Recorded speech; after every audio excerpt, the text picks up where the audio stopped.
mesmerizing human. I am so happy that you're here, and I hope that you're having an amazing day today. My name is Melissa, and I'm an artist, and I love creating art that helps you to feel validated. Maybe it gives you a form of escape, or it helps you to dream or invoke deeper thought. Today, what we are looking at is the art of the written word, because I am also a book lover. I find that books are one of the forms of art of the written word. So today, what we are going to do is take a look into some of the books that I read in 2024. So let's go ahead and dive in to the art of the written word. Wahoo! Okay. Books are absolutely great. They provide a way for us to learn about areas of the world that we may not otherwise get to learn about. We get to learn about new cultures, or we get to go on a fantasy dream. Books are just amazing. In regards to types of books that I like to read, it is a huge genre, huge spectrum. Love reading nonfiction books where I can learn things or help grow as a person. I love reading mystery thrillers, Agatha Christie, Stephen King, horror books. I love things around that realm. I also read a lot of anime and manga. So when I tell you the spectrum of books is huge. So, yay. The first book that I read in 2024 was The Art of War, A Guide to Business Leadership. And this was by Dominic Hale. Now, this particular book, it was a nice, refreshing read for the start of the year. And it talked about Sun Tzu's 5th century military manual, The Art of War. And it basically broke down the concepts into leadership. And I just thought it was a nice read. It provided applicable steps for entrepreneurs, business owners, and things of that nature. So, and apparently I was rating books on my review this year. Now, by no means, I am not a professional book reviewer, so take my opinions with a grain of salt. I just like to blab, and I like to talk. So I gave this book an 8 out of 10. The next book that I read in 2024 was Untamed by Glennon Doyle. And this book was absolutely incredible. It's a memoir and truth-telling book about living your most authentic self and listening to your inner knowing. And humans have been conditioned to be tamed or caged. It is a great read, and how we shouldn't lose ourselves and listen to ourselves. And this is a book that I will definitely be circling back to and reading again. It's uplifting, it's soul-seeking, and it's everything that you could want in a book. It was definitely an 11 out of 10 for me. Complete work of art. I absolutely loved it. Okay. The second book that I read was Natural Magic, and Emily Dickinson, Charles Darwin, and the Dawn of Modern Science by Renee Berglund.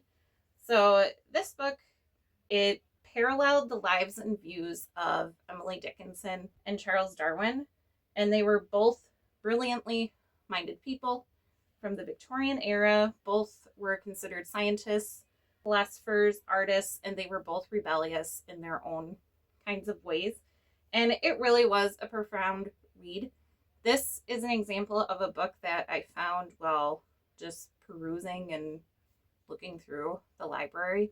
Sometimes those are the greatest finds. And it was a great read, 9 out of 10. I was happy to have read it. I learned a lot from it. And I've always admired Emily Dickinson, so it was cool to be able to dive into her mind or her world a little bit more. The next book that I read in 2024 was Big Magic by Elizabeth Gilbert, Creative Living Beyond Fear. And it says here a must read for anyone hoping to live a creative life. And I would say, absolutely, I agree with that statement. It emphasized the importance of not losing your creative self. which I think that the world would be a much more peaceful place if everybody listened to that advice. And the bottom line, life itself is magical, and we never want to lose that.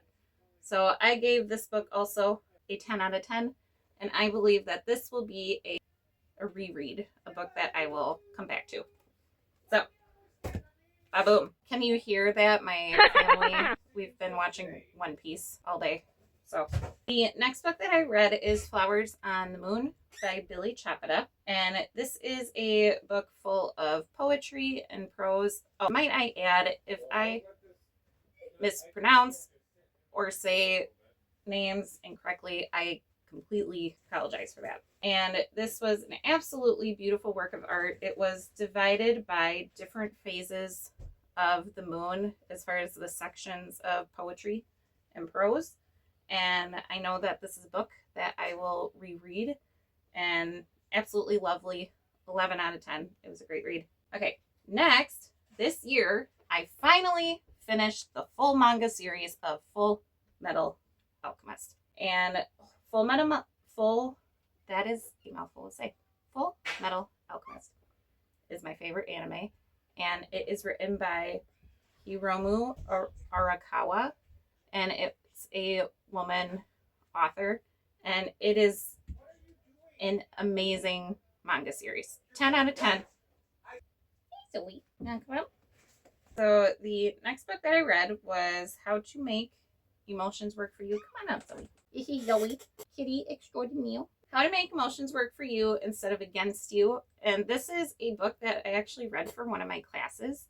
It was a class based on emotional intelligence.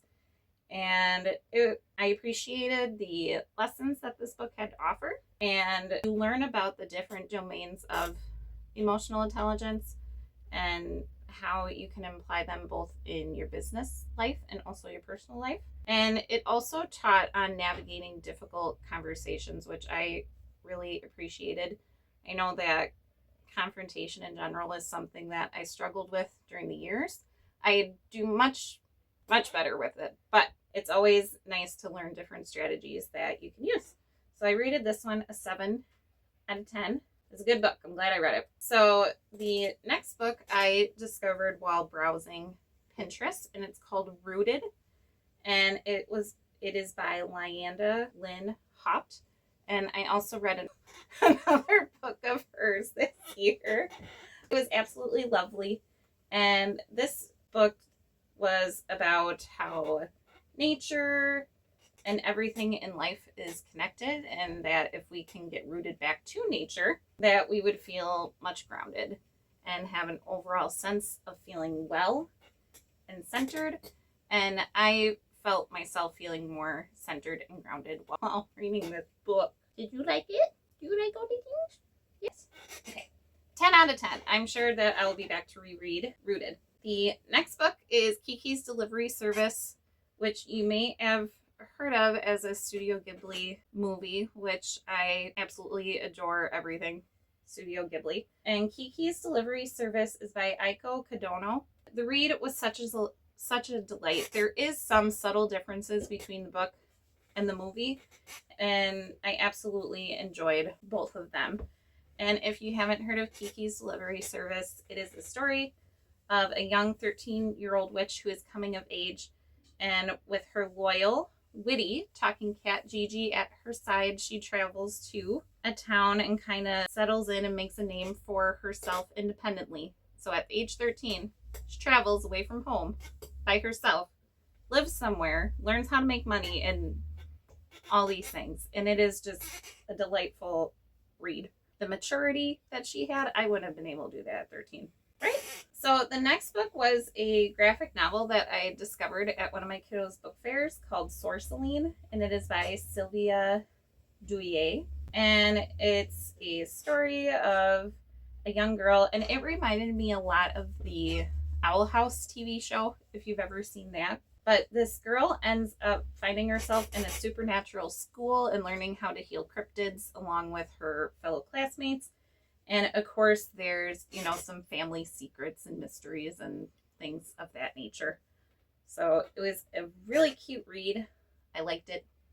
10 out of 10. So the next book is also by Lyanda Lynn Haupt, and it is Crow Planet. She has written quite a few books, so feel free to look her up. You'll absolutely enjoy them.